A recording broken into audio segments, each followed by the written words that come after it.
ఉంటే మరి వాళ్ళ దగ్గర ఇప్పుడు మొత్తం హైవేలు కెమెరాలు ఉన్నాయి, వాళ్ళ ఆఫీస్ ముందు కెమెరాలు ఉన్నాయి, మొత్తం చెక్ చేసుకోవచ్చు. కావాలని చెప్పేసి అదేంటి మరి వైఎస్ఆర్ గూగుల్ కాంగ్రెస్ మ్యాప్లు పార్టీని గూగుల్ మ్యాప్లు తీసుకుంటే ఆ రిపోర్ట్ ప్రకారంగానే ఆయన అక్కడ ఉన్నారని, తర్వాత వాళ్ళ గన్మ్యాన్లో లేకపోతే వాళ్ళ కాదండి ఫాలోవర్స్ ఉన్నారు ఎక్కడ ఎవరైతున్నారో వాళ్ళందరినీ కూడా ట్రీట్మెంట్ ఇన్వెస్టిగేషన్ చేసామని కదా వాళ్ళు చెప్పేది. పట్టుకున్నారు. నేను అనేది తెలుగుదేశం పార్టీ కార్యాలయం దాడులో ఆయన ముద్దాయిగా ఉన్నాడా లేదా అనేది నిరూపించమని చెప్పంటున్నాం.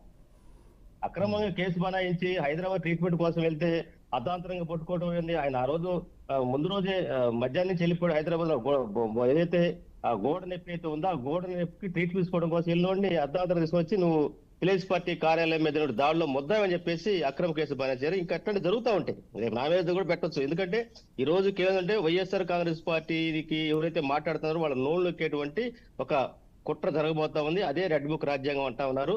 మరి ఏం జరుగుతుంది చూద్దాం ముందు ముందు. ఏంటి ప్రకాశం బ్యారేజ్ని కూల్చడానికి కుట్ర జరుగుతున్నదట వైసీపీ ద్వారా, నిజమా? ఇన్వెస్టిగేషన్ ఏదో చేస్తున్నారట సార్. ఇది 2019 వాళ్ళు ఓడిపోయినాక జగన్మోహన్ రెడ్డి అధికారంలోకి వచ్చినప్పుడు ఇదే మాట. ఎందుకంటే కరకట్టినటువంటి చంద్రబాబు నాయుడు గారి ఇల్లుని ముంచడం కోసం ఆ రోజు ఒక బోట్ వచ్చి అడ్డం పడిందని చెప్పి పెట్టారని చెప్పేసి, ఇది పెట్టడానికి ఏదన్నా అట్టముక్క అంటండి. 70 గేట్లు ఉన్నటువంటి ప్రకాశం బ్యారేజీకి 3 గేట్లు ఎక్కడో లాంచీలు అవి కొట్టుకొస్తే ఒక ఉధృతి పైనుంచి నాగార్జున సాగర్ నుంచి శ్రీశైలం నుంచి వచ్చినటువంటి వరద ఉధృతికి ఆ లంగర్లు కూడా తీగిపోయి కొట్టుకోనేసి దాన్ని ఏదో సామెతగా అదిగో తోకంటే ఇదిగో పూలని చెప్పేసి అన్నట్టుగా కేవలం ఏంటంటే వైఎస్ఆర్ కాంగ్రెస్ పార్టీని దెబ్బతీయటం కోసం ఏ చిన్న జరిగినా కూడా దాని వైసీపీ కంట కట్టేటువంటి ఒక దుర్మార్గమైన పాలన కొనసాగుతా ఉంది. దానికి కారణం ఏంటంటే వాళ్ళు అబద్ధాలు చెప్పి ప్రజల్ని మోసం చేసి ప్రజలకు ఆశ కల్పించి పథకాల పేరుతోటి సూపర్ సిక్స్ పేరుతో అధికారంలోకి వచ్చారు. దాన్ని అమలు చేయకుండా డైవర్ట్ విషయాలు మొత్తాన్ని.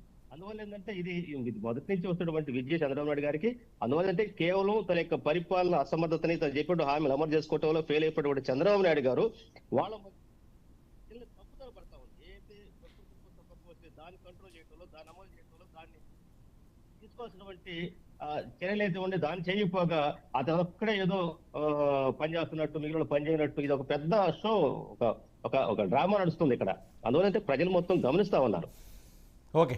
అందువల్ల ప్రకాశం బ్యారేజీ పడవలకి వైఎస్ఆర్ కాంగ్రెస్ పార్టీ వాళ్ళకి ఎలాంటి సంబంధం లేదు. ఇది కావాలని చెప్పేసి కుట్రతోటి ఇది వైఎస్ఆర్ కాంగ్రెస్ పార్టీ వాళ్ళని ఇరికించి దెబ్బతీనటువంటి. అంటే వైఎస్ఆర్ కాంగ్రెస్ పార్టీ వాళ్ళనంటే ఎవరిని ఇరికిస్తున్నారు మీ అనుమానం?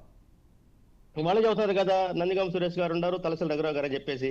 తలసిల రఘురావు గారికి ఏదో స్నేహితులు అని చెప్పేసి అన్నారు. ఆయన ఈ మధ్య తానాకు సంబంధించి కోమటి విజయరామ్ గారు బంధువు అని తేలింది. అతను తీసుకొచ్చి అతను తెచ్చి స్టేషన్ లో పెట్టి నువ్వు చెప్పు అని బలంతో పెడతా ఉన్నారు. ఓకే.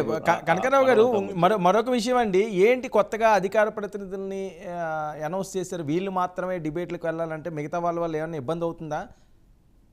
అదేం కాదండి. అంటే పార్టీ ఒక లైన్ తీసుకున్నప్పుడు ఆ లైన్ ని చెప్పడం కోసం కొంతమంది పార్టీలో పనిచేస్తున్నటువంటి కావచ్చు, ఆ విభాగాలకు సంబంధించిన కొంతమందిని చెబుతా ఉంది. ఇప్పుడు ఎమ్మెల్యేలు పోటీ చేసిన వాళ్ళు, ఎంపీలు